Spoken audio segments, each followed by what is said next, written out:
해리포터 20주년 특별편 리턴 투 호그와트. 국내 방영과 VOD 서비스를 통해 영화 해리포터 시리즈의 전반적인 비하인드 스토리와 여러 배우들을 볼 수 있었는데요. 약 1시간 40분 동안 많은 추억들을 돌아볼 수 있는 시간이었네요. 그 중에서도 저는 출연 배우 배역석에 함께 등장하는 화면들이 눈에 딱 들어오니 이번 영상에서는 그 이야기들을 살펴봅니다.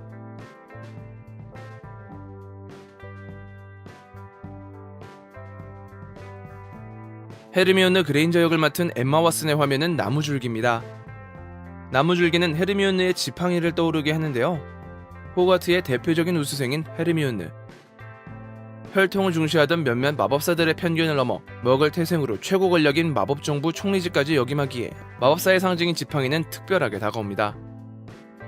주변을 도는 5마리의 새는 딱히 떠오르는 점은 없는데 그녀는 반려동물로 부엉이가 아닌 니제를 선택했었으니까요. 개인적으로는 호그와트의 역사와 같은 책 무더기나 타임터너가 어울렸을 것 같네요. 론 위즐리 역을 맡은 루퍼트 그린트의 화면은 후려치는 버드나무입니다. 후려치는 버드나무는 호그와트에 심어져 있으며 말 그대로 주변을 후려치는 특징이 있는데요. 론과 해리가 2학년 때 모종의 이유로 급행열차를 타지 못하게 되자 개조된 포드 앵글리아를 타고 호그와트로 간 적이 있었는데 우여곡절 끝에 당도했으나 차의 기능故障으로 버드나무에 불시착하니 그 여파로 론의 지팡이는 부러졌으며 차는 반파되고야 맙니다. 론의 표정이 몹시 실감나는 에피소드이기에 많은 사람들의 기억 속에 강렬히 박혀있는 모습이기도 합니다. 드레이코 말포이 역을 맡은 톰 펠튼의 화면은 뱀입니다. 뱀은 슬리데린의 상징이자 해리포터 시리즈의 주요 설정으로 등장하는 동물인데요. 말포이는 2학년 때 해리와 결투를 벌였는데 서로 주문을 주고받다가 이런 주문을 사용한 적이 있었죠. 말포이와 해리의 대립에서 가장 인상적인 장면 중 하나이기에 이 이미지를 가져오지 않았나 생각됩니다.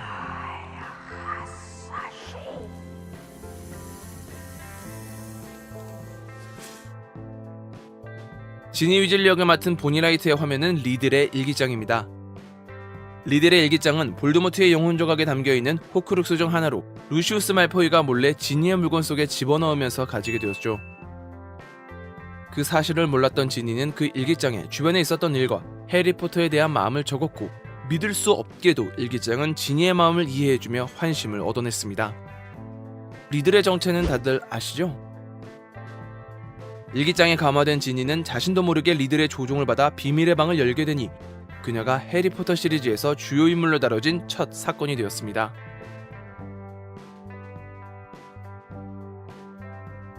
네빌 롱보텀 역을 맡은 매튜 루이스의 화면은 그리핀도르의 검입니다.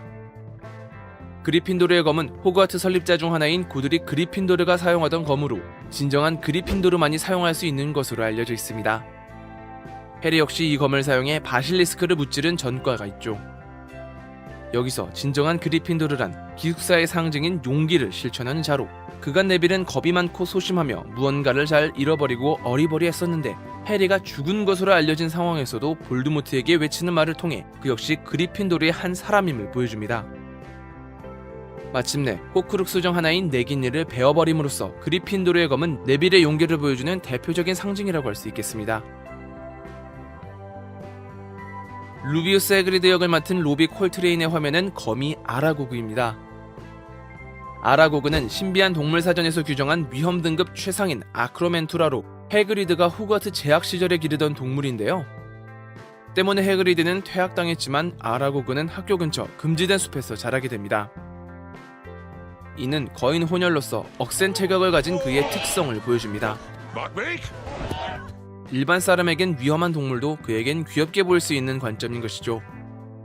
비록 어마무시하지만 그가 여러 동물들을 친구로 생각하는 진정성만큼은 확실하다는 것을 보여줍니다. Farewell.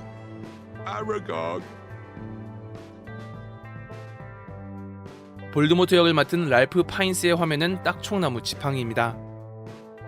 딱총나무 지팡이는 죽음의 성물 중 하나로 가장 강력한 지팡이라고 알려져 있는데요. 전설로 알려진 죽음의 성물 중에서 지팡이의 소유권 문제로 그 이동 경로가 비교적 잘 추적되기 때문에 강한 힘을 추구한 마법사들이 사용한 것으로도 알려져 있죠. 볼드모트 역시 해리와 같은 심을 공유하는 지팡이 문제로 해리를 죽이지 못했다고 판단, 딱총나무 지팡이를 찾았고 Tell me, Grindelwald, tell me where it is. Tell me who possesses it. 마침내 덤블도어의 무덤에서 지팡이를 얻게 됩니다. 마법 세계를 장악하기 위해 힘을 추구한 그의 모습을 한 번 더 짚어준다고 할 수 있겠습니다. 벨라트릭스 레스트레인지 역을 맡은 헬레나 본햄 카터의 화면은 그녀의 지팡이와 후플푸프의 잔, 그린고트의 금고입니다. 이 세 가지는 마녀로서 볼드모트에 감화된 그녀를 상징하는 것들인데요. 지팡이의 모양이 다른 것들과 다르게 휘어져 있어서 특히 눈에 더 들어오는데 그녀는 이 지팡이로 볼드모트의 명을 충실히 수행했습니다. 최후에는 난전 끝에 헤르미온느가 임시로 사용하기도 하죠. 후플푸프의 잔은 호그와트 설립자 헬가 후플푸프의 것으로 볼드모트가 호크루스로 만든 물건 중 하나입니다. 그에게 호크루스의 중요도는 이로 말할 수 없을 정도이니 벨라트릭스가 그린고트 금고에 이것을 보관하게 되었다는 것은 그녀에겐 영광이자 중요한 사람이 되었다는 생각으로 작용했을 것입니다. 시리우스 블랙 역을 맡은 게리 올드만의 화면은 개입니다. 개는 시리우스가 애니마구스의 형태로 변할 수 있는 동물인데요. 변한 마법의 난이도는 이로 말할 수 없고 특히 애니마구스는 영국에 공식적으로 등록된 마법사가 7명밖에 없을 정도니 한 동물의 이미지는 자연스레 그 인물의 상징이 됩니다. 게다가 이 시리즈에서 동물은 인간의 내면을 형상화하는 설정이며 덧붙여 블랙 가문은 별과 별자리에서 이름을 따온 것으로 유명한데 시리우스는 큰 개 자리에 속하는 가장 밝은 항성이기에 개는 그에게 뗄래야 뗄 수 없는 이미지인 것입니다. 해리포터 역을 맡은 다니엘 레드클리프의 화면은 부엉이와 앙상한 나무입니다. 해리에게 부엉이는 마법 세계와 먹을 세계를 함께 공유하는 유일한 동반자였습니다. 또한 마법 세계에 속해 있으면서도 여러 가지 이유로 인해 먹을 세계에 머물러야 할 때 유일한 소통 창구이기도 했죠. 그 곁에 앙상한 나무는 그가 태어나 부모님을 잃었던 고드리 꼴짜기를 떠오르게 합니다. 볼드모트는 자신이 몰락할 것이라는 예언을 막고자 포터 부부를 찾아갔고 여러분이 잘 아시는 사건이 일어났었죠. 살아남은 아이로서 해리가 원하든 원하지 않았든 마법 세계에 엄청난 파급력을 일으킨 순간이었습니다. 이렇게 10명의 화면을 살펴봤습니다. 해리포터 시리즈의 팬으로서 참 많은 생각을 들게 한 특별편이었네요. 꼭 저주받은 아이가 아니더라도 이 멤버들로 오리지널 에피소드가 만들어진다면 참 좋겠다는 생각을 해보면서 좋아요와 구독 버튼 눌러주시면 영상을 만드는데 큰 힘을 받을 수 있습니다. 그럼 저는 더욱 재밌는 영상으로 다시 찾아뵐게요. 감사합니다.